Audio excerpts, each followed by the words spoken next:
أعوذ بالله من الشيطان الرجيم بسم الله الرحمن الرحيم وإذا تتلى عليهم آياتنا قالوا قد سمعنا لو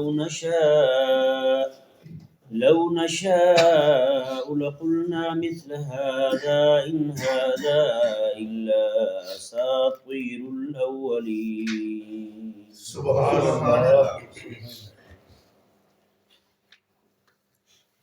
یا مبارکہ مکہ میں مشہور مشرک اور بے دین نضر بن حارث کے متعلق نازل ہوئی۔ اللہ تعالیٰ نے ارشاد فرمایا وَإِذَا تُتْلَى عَلَيْهِمْ آيَاتُنَا، اور جب ہماری آیتیں ان پر تلاوت کی جاتی ہیں تو قالوا، یہ کہتے ہیں، قد سمعنا، ہم نے سن لیا، لو نشاء لقلنا مثل هذا، اگر ہم چاہیں تو اس جیسی باتیں تو ہم بھی بنا سکتے ہیں، ہم چاہیں تو اس جیسا کلام تو ہم بھی بنا سکتے ہیں، اس میں کون سی ایسی مشکل ہے؟ آگے اس نے کہا ان ھذا الا اساطیر الاولین، نے کہا یہ تو پرانے لوگوں کے قصے ہیں، وہی بیان ہو رہے ہیں، اس میں بڑی کون سی بات ہے؟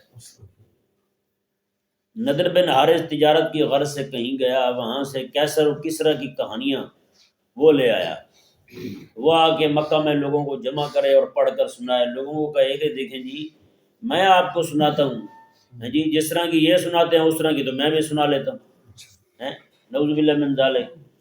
حالانکہ قرآن نے چیلنج ہی یہی دیا تھا اپنی صداقت کا کہ قرآن جو ہے یہ رب تعالیٰ کا کلام ہے، جی لاؤ اس جیسی کوئی ایک سورت، جی لاؤ اس جیسی کوئی جناب 10 آیتیں، جی اس جیسی کوئی ایک آیت لے کر آ جاؤ تم، نہیں لا سکے۔ اگر کہتے کیا ہیں لو نشاء لقلنا مثل هذا، اگر ہم چاہیں تو اس جیسا ہم لا سکتے ہیں، تو بھی چاہتے کیوں نہیں ہو پھر، لاتے کیوں نہیں ہو پھر، لے آؤ پھر۔ یہ تو ایسے ہی ہے جیسے کوئی بندہ کہے جی میں یہاں سے گھوڑا دوڑاؤں تو 5 منٹ میں دلی پہنچ جاؤں، پھر پہنچ بھائی، کس نے روکا ہے تمہیں؟ کہتا جی میرا گھوڑا جو ہے نا وہ دوڑتا نہیں ہے، تو پھر تیرے چاہنے سے کیا ہوگا بھائی؟ جیسے وہ کہتے ہیں نا، ایک کہاوت ہی بولی جاتی ہے، وہ کہتی ہے کہ نچ نچ ٹوئے پا دیا پر کی کرن گوڑے درد ہے، میرے کو نچے نہیں جانا، دھمال ڈال ڈال کے زمین میں کھڈے ڈال دوں میں، لیکن کیا کروں مجھ سے ہلا ہی نہیں جاتا۔ تو یہ حال ان مشرکین کا تھا، وہ بھی بلند بانگ دعوے کرتے، بڑی بڑی بڑکیں مارتے، اور یہ ہم ایسا، پھر مقصد کیا تھا؟ جب لا ہی نہیں سکتے کلام اس جیسا، ایک صورت نہیں لا سکتے، صورت چھوڑیں ایک آیت نہیں لا سکتے قرآن مجید جیسی، تو پھر ایسی باتیں کیوں کرتے تھے؟ اس کا بھی ایک مقصد تھا۔ یہ آپ کو پتہ ہے پروپیگنڈا جو ہوتا ہے نا، اس کے پیچھے بھی بہت بڑا ایک مقصد کار فرما ہوتا ہے، وہ یہ تھا کہ عامت الناس لوگوں کے دلوں میں جو قرآن کا نور داخل ہو رہا ہے اس کو بے عظمت کر دیا جائے، ان کے دلوں سے عظمت ختم کر دی جائے۔ یار دیکھو اتنا بڑا چودھری کہہ رہا ہے، اتنا وڈیرا بندہ کہہ رہا ہے مکے کا، اتنی عمر کا بندہ، عمر رسیدہ جہاں دی تجربہ کار بندہ، مختلف ملکوں میں گھومنے والا بندہ کہہ رہا ہے، یہ تو پرانے قصے ہیں بھائی، تو لوگوں کے دلوں سے صرف عظمت گھٹانے کے لیے وہ یہ باتیں کرتے تھے، وگرنہ کر کچھ نہیں سکتے تھے۔ جیسے آپ کوئی کام کرے دین کی خدمت کا، جی نہ کرنے والے لوگ جو وہ کھڑے ہوئے یہی کہ لو یہ کون سا بڑا کام تھا، یہ تو میں بھی کر سکتا ہوں، بھی کر سکتے تو کرو۔ کس نے آپ کے ہاتھ پکڑے، کس نے آپ کے پاؤں پکڑے ہوئے ہیں، کون آپ کو چلنے نہیں دیتا، کون آپ کو ادھر جانے نہیں دیتا، جی کس نے آپ کو روک رکھا ہے؟ کرو یار، کس نے منع کیا آپ کو؟ تو اس وقت جو ہے اتنا بڑا مشرک نضر بن حارث جو ہے وہ بھی یہی کہتا ہے لو نشاء لقلنا مثل هذا، اگر ہم چاہیں تو ہم بھی اس جیسا کلام لے آئیں بھائی لے آؤ، چاہو تم، چاہتے کیوں نہیں ہو پھر، صرف کہتے ہی کیوں ہو؟ صرف کہنے کا مقصد ان کا اہل اسلام کے دلوں سے، اور باقی لوگ جو تھے ابھی تک اسلام نہیں لائے تھے ان کے دلوں کے اندر اسلام کی محبت جو جاگزی ہو رہی تھی، قرآن کا نور ان کے دلوں میں داخل ہو رہا تھا، اسلام کے قریب آنے کا سوچ ہی رہے تھے، ان کے دلوں سے قرآن کی عظمت جو ہے وہ ختم کر دی جائے، یہی تھا اور کچھ بھی نہیں تھا، نعوذ باللہ من ذالک۔ تو یہ اللہ تبارک و تعالی نے ارشاد فرمایا جی دیکھیں، اور انہوں نے کہا کہ ان ھذا الا اساطیر الاولین، یہ تو پرانے قصے ہیں۔ نضر بن حارث نے یہی کہا قرآن کو، یہ پرانے قصے ہیں۔ آج کے دور کا بھی اگر نضر بن حارث یہ کھڑا ہو کے کہے یہ قرآن جو ہے یہ پتھر کے دور کے لیے نازل ہوا ہے، ہمارے لیے نازل نہیں ہوا۔ ہم تو آج نئی روشنی کے خواہاں ہیں، ہمیں تو نئی روشنی کی ضرورت ہے، جو روشنی فرنگی کی طرف سے آئے ہمیں تو وہی کافی ہے بھی بس ہیں۔ آج ہم نعوذ باللہ یہ کہتے ہیں قرآن پر چلو گے تو زمانے کے ساتھ نہیں چل سکتے، آپ نے زمانے کے ساتھ چلنا ہے۔ بھئی زمانے کے ساتھ چلنا ہے یہ زمانے کو بنانے والے کے حکم کے ساتھ چلنا ہے۔ آج تک تمہیں یہ سمجھ نہیں آئی کس کے ساتھ چلنا ہے، تم نے نہیں سمجھ آیا مسئلہ۔ بھئی خالق اور مالک جو ہے، آپ جو ہے نا دیکھیں ایک ڈبی 150 روپے کی گولیوں کی آتی ہے، اس کے اندر پوری 7 تحریر لکھی ہوتی ہے، ایک پورا کاغذ ہوتا ہے، اس کے اندر لکھا ہوتا ہے یہ فلاں فلاں مرض کا بندہ یہ کھائے گا اور فلاں فلاں اس میں کیفیات ہوں، فلاں فلاں اثرات ہوں، تب وہ بندہ کھائے وگرنہ نہ کھائے۔ ہاں جی، ساتھ پھر یہ بھی لکھا ہوتا ہے ڈاکٹر کی ہدایت بھی ضروری ہے، خود نہیں میڈیکل سے دوائی لی اور پھونک ہے، دوائی بھی ہے لکھا ہوا بھی ہے، ساتھ یہ ہے کہ ڈاکٹر کی ہدایت پر کھانی ہے۔ ہدایت تمہیں ڈاکٹر دے گا، بتائے گا تمہیں ڈاکٹر تب کھانا ہے، تم نے ایسے نہیں کھانا تم نے۔ ہاں جی بتائیں یار 4 گولیوں والی ڈبی ہو، وہ آپ بغیر ڈاکٹر کی ہدایت کے اور بغیر میڈیکل کمپنی والوں کی ہدایت کے آپ استعمال نہیں کر سکتے، تو بتائیں خالق اور مالک نے یہ پورے جہان جو تیرے جسم کے اندر آباد کیا ہے، اتنا جسم تجھے عطا کیا ہے، یہ اللہ تبارک و تعالیٰ نے ایسے تمہیں دے دیا ہے جی۔ پوری اس مشینری کو چلانے کے لیے رب تبارک و تعالیٰ نے اپنا قرآن بھیجا ہے، اور ساتھ اس قرآن کی ہدایت لوگوں تک بانٹنے کے لیے اللہ تبارک و تعالیٰ نے اپنا حبیب بھیجا ہے۔ اور آج کہتے نہیں جی نہیں جی ہمیں تو بھائی پرانی نہیں چاہیے، نعوذ باللہ من ذالک، تو یہ ذہن میں رہے۔ اس دور کا نضر بن حارث اگر یہ کہے کہ قرآن پرانے قصے ہیں تو وہ کافر ہے، تو آج کے دور کا اگر یہ کہے کہ قرآن جو ہے یہ تو پتھر کے دور میں لے جاتا ہے، تو بھائی اس سے بڑا بھی کافر کوئی نہیں ہے۔ سمجھا گیا نا مسئلہ؟ ہاں یہ بھی بندہ کافر ہے، کیونکہ جو بولی اس کافر کی تھی وہی بولی آج کے کافر کی ہے۔ جو قول وہ کر رہا تھا اس وقت وہی قول آج کا کافر کر رہا ہے، تو پھر دونوں میں یکسانیت آ گئی۔ طبیعت جو ہے نا وہ اب دیکھیں نا، بتائیں ذرا، آج سے 100 سال پہلے کے جو گدھے تھے کیا ان کے ہینگنے کا انداز آج کے گدھے سے مختلف تھا؟ آج سے 200 سال پہلے جو بکری تھی اس کے منمن کرنے کا جو انداز تھا وہ آج کی بکری سے مختلف تھا؟ یہ ہوتا ہے حلال ہر دور میں ایک جیسا رہتا ہے، حرام ہر دور میں ایک جیسا رہتا ہے۔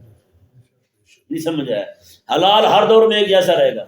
جی اللہ اکبر۔ اسلام پر اعتراض ہو نا، جو اس وقت صحابہ کرام علیہ مردمان دین دشمنوں کو جواب دیتے تھے، آج کا مسلمان دین کے اندر درک رکھنے والا، دین کا درد رکھنے والا غیرت مند بندہ مسلمان جو ہے، اس کا مزاج بن جائے گا، جواب اس کی زبان سے وہی نکلے گا جو اس وقت حضور کے صحابہ دیا کرتے۔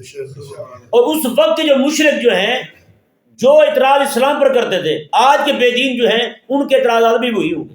یہ ذہن میں، جیسے گدھے جو ہے نا ان سب کی سر ایک جیسی ہوتی ہے، اور بکریوں کی حلال جو ہے ان کی آواز ایک جیسی ہوتی ہے، اسی طرح کر کے اسلام پسند، یہ میں نے بکریوں کی مثال سے سمجھانے کے لیے دی ہے، اسلام پسند طبقہ جو ہے آج سے 100 سال پہلے جن بے دینوں نے نیچریوں نے اسلام پر اعتراض کیا، جو جواب 100 سال پہلے دیا گیا تھا، آج کا مومن بندہ صرف قرآن پڑھ کے وہی جواب دے گا، اگرچہ ان کے دیے ہوئے جوابات یہ نہ بھی پڑھے تو جواب وہی دے گا۔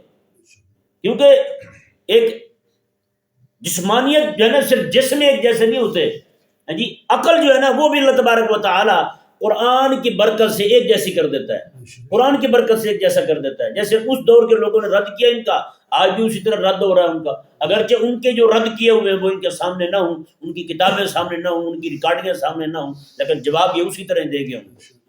جس طرح نضر بن حارث قرآن پر اعتراض کر رہا ہے، جو بات اس وقت اس نے کی تھی آج کا بے دین بھی وہی بات کر رہا ہے، تو پتہ چلا مزاج ایک جیسے ہو گئے۔ کیوں مزاج ایک جیسے کیوں ہوئے؟ وہ بھی کافر تھا، کفر کی گندگی اسے پسند تھی، اور کفر جو ہے ہر گند میں منہ مرواتا ہے، اور اسی طرح آج یہ لوگ جو بے دین لبرل سیکولر لوگ ہیں انہوں نے بھی گندگی میں منہ مارا ہے، گند کھایا انہوں نے، گند کھانے کی وجہ سے ان کے مزاج بھی بگڑ گئے ہیں، تو پھر ان کا مزاج اور اس دور کے کافر کا مزاج ایک ہو گیا، اسی لیے جو کچھ وہاں سے اگا تھا اس کی زمین سے وہی اس کی زمین سے باہر آ رہا ہے، جو اس کی زبان سے نکلا تھا زہر وہی زہر اس کی زبان سے باہر آ رہا ہے جی، اس لیے فرق نہیں ہے۔ اللہ اکبر کبیرہ۔ اب دیکھیں جی اگلی آیت مبارکہ، اللہ اکبر، یہ بھی ان کی عجیب اہم کانہ سوچ ہے، آپ حیران ہوں گے جب میں اس بات کو کھولیں گے۔ اللہ تعالیٰ نے ارشاد فرمایا وَإِذْ قَالُوا اللَّهُمَّ تو میں حبیب وہ بات بھی یاد کرنے کی ہے، قالو جب انہوں نے کہا تھا، کنہوں نے؟ مشرکین نے، مکہ کے مشرکوں نے کہا تھا، اللہم اے اللہ ان کان ھذا هو الحق من عندک، یا اللہ یہ تیرا حبیب لے کر آیا نا، یہ اگر تیری طرف سے ہے اور یہ حق ہے، سنیں اگر یہ تیری طرف سے ہے اور یہ حق ہے تو پھر کیا کر، فامطر علینا حجارۃ من السماء، تو ہم پر آسمان سے پتھروں کی بارش کر دے، اویتنا بعذاب علیم، یا پھر دردناک عذاب ہی لے آ ہم پر۔ اب ہونا کیا چاہیے تھا؟ ہونا یہ چاہیے تھا وہ کہتے یا اللہ یہ تیرا حبیب لے کر آیا ہے، اگر یہ سچ ہے تو پھر ہمیں اسے ماننے کی توفیق دے، کہ نہیں؟ جو تیرا حبیب لے کر آیا ہے، آج بھی کوئی بندہ یہ دعا کرے یا اللہ فلاں جو معاملہ اٹھا ہوا ہے اگر یہ فتنہ ہے واقعی تو مجھے اس میں مبتلا کر دے، تو بتائیں کوئی بندہ اسے دنا کہے گا؟ دنا کہے گا؟ پاگل ہی کہے گا نا۔ تو اسی طرح کر کے حق جو ہے اس سے پناہ مانگنا، اس سے بچنے کی دعا کرنا، یا اللہ جو تیرا حبیب لے کر آیا اگر یہ واقعی حق ہے تو پھر ہم پر عذاب بھیج دے۔ اور ہم کو یہی تو تمہارا مزاج خراب ہوا ہے، دماغ خراب ہوا ہے تمہارا، ہونا یہ چاہیے تھا وہ یہ کہتے یا اللہ جو تیرا حبیب لے کر آیا ہے، جو محمد رسول اللہ صلی اللہ علیہ وسلم دعویٰ کر رہے ہیں یہ رب کا کلام ہے، مولا یہ اگر واقعی تیرا کلام ہے تو پھر ہمیں بھی توفیق دے دے، ہم بھی تیرے کلام کو مان لیں، ہم بھی ماننے والے بن جائیں۔ انہوں نے یہ نہیں کہا، ان کی زبان سے یہ جملہ نکلا ہی نہیں، بلکہ انہوں نے یہ کہا مولا اگر یہ واقعی حق ہے نا تو پھر ہم پر عذاب بھیج دے، ہم اس حق کو نہیں مانتے ہیں۔ نعوذ باللہ من ذالک، کیا عجیب احمقانہ سوچ ہے۔ تو مطلب کیا ہے، وہ ضد میں یہاں تک پہنچ گئے تھے، ضدی اتنے بن گئے، اڑیال اتنے بن گئے کہ نعوذ باللہ من ذالک انہوں نے کہا کہ اب یہ حق بھی ہو تب بھی ہمیں قبول نہیں ہے۔ یہ بہت سارے لوگوں کا مزاج بن جاتا ہے، آج بھی بہت سارے لوگوں کا مزاج ہے، انہوں نے ٹھان لیا ہے کسی بندے کے بارے میں یہ گمان کر لینا کہ یہ بندہ اپنے تئی کہ یہ گمراہ ہے، بس پھر وہ حق بھی کہتا رہے تو کبھی بھی اس کی نہیں سنیں گے، میں کہ نہیں بھائی یہ تو ہے ہی غلط۔ یہ مزاج اس دور کے لوگوں کا اس لیے بنا کہ وہ ضد میں اتنے آگے بڑھ گئے۔ جیسے آج بھی کسی بندے کو ایک دو بار آپ سمجھائیں تو بار بار سمجھائیں تو کہتا جا بھائی اپنے پاس رکھ، آ کر مجھے نہیں چاہیے یہ والا۔ لوگ دین کے بارے میں کہتے تھے مجھے دین کی ضرورت نہیں ہے، مجھے فتوے میں نہیں مانتا، لے جاؤ یہاں سے، یہ باتیں کر دیتے ہیں۔